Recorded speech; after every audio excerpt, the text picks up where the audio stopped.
இன்றைக்கி வந்து பாசிப்பருப்பு நிலக்கடலை தோசை ஊற்ற போகிறோங்க. அதுக்கு வந்து பச்சை பயிர் வந்து ஒரு உலக்கு போட்டிருக்கோங்க. நிலக்கடலை வந்து ஒரு ஒரு அரை உலக்கு போட்டு ஒரு 4-5 மணி நேரம் ஊற வச்சுருக்கேங்க. இட்லி அரிசி வந்து ஒரு 1/4 பங்கு மட்டும் போட்டுக்கோங்க. 1/4 உலக்கு போட்டு அது ஒரு 2-3 மணி நேரம் ஊற வச்சுருக்கேங்க. போட்டு அரைக்கிறதுக்கு வந்து இஞ்சி, பூண்டு, பச்சை மிளகா, உப்பு, கொத்தமல்லி தழை கொஞ்சோண்டுங்க. பச்சை மிளகா வந்து நீங்கள் வெங்காயத்தோடு அரிஞ்சு போட்டாலும் பரவாயில்ல. ஆனால் ஒவ்வொரு டைமுக்கு குழந்தைங்களாம் சாப்பிட்றப்போ காக்குங்க. அதனால் அப்படி ஆட்டுறதுலே போட்டுடலாங்க. இப்போ பாருங்கள், நல்லா கெட்டியாக நீங்கள் பாருங்கள் எல்லாம் போட்டு நைஸாக அரைச்சி வச்சாச்சுங்க. இப்போ வந்து இதை வந்து கேரட்டு, வெங்காயம் அரிஞ்சு போட்டு கொஞ்சம் கெட்டியாக தாங்க இருக்கும். கொஞ்சம் கெட்டியாக ஊத்தப்பம் மாதிரி கொஞ்சம் ஊற்றுவாங்க. தோசை மாதிரி ஊற்ற மாட்டோம், ஆனால் இது கொஞ்சம் ரிச்சாக இருக்குங்க.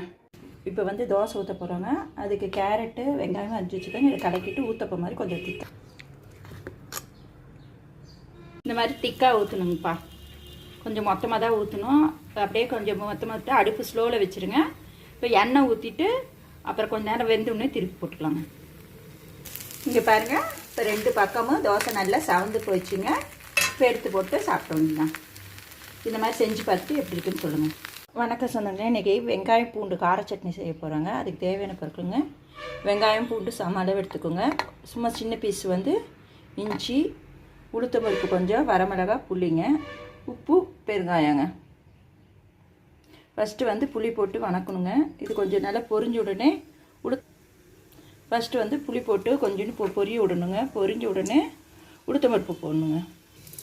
இது முழுக்க நல்லெண்ணெயில் தாங்க செய்யணும். அப்போ தான் நல்லா டேஸ்ட் வருங்க.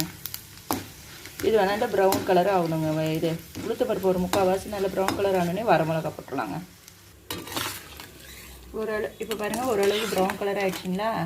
இப்போ வந்து வரமிளகா போட்டுடலாங்க. வரமிளகா கொஞ்சம் வணங்கினோடனே பூண்டும் வெங்காயமும் போட்டுடலாங்க. பாருங்க, இப்போ வந்து வெங்காயம் இதில் ரொம்ப ப்ரௌன் கலர் ஆகும். இதில் கொஞ்சம் நல்லா வணங்கிடுச்சுங்க. ஒரு 70% வணங்கிடுச்சுங்க. இப்போ வந்து அந்த இஞ்சி போட்டுருணுங்க. இஞ்சியும் போட்டு ஒரு வணக்கிட்டு, இஞ்சி போட்டால் கொஞ்சம் இது ஒரு டேஸ்ட் கொஞ்சம் டிஃப்ரெண்ட்டாக இருக்குங்க. போட்டு வணக்கிட்டு, இப்போ சப்போஸ் உங்களுக்கு காரமாக இருக்கிற மாதிரி ஆட்டு காரமாக இருக்கிற மாதிரி இருந்துச்சுன்னா கொஞ்சோண்டு வெல்லம் சேர்த்துக்கோங்க. ஆப்ஷன் தான். தேவைன்னா சேர்த்துக்கலாம், இல்லைன்னா வேண்டாங்க. அவ்வளோதாங்க. இது ஆற விட்டாட்டி உப்பு போட்டு ஆட்டி வச்சுறாங்க. ஆட்டிட்டு எப்படி இருக்குன்னு பாருங்க. பாருங்கள், சட்னி ரெடி ஆகிடுச்சிங்க. இப்போ தாளிப்பு கொடுக்கணுங்க. எண்ணெய் காஞ்சி அதில் கடுகு போட்டு கடுகு கறிவேப்பிலையும் போட்டுட்டு இதை எடுத்து ஒரு வணக்கணுங்க.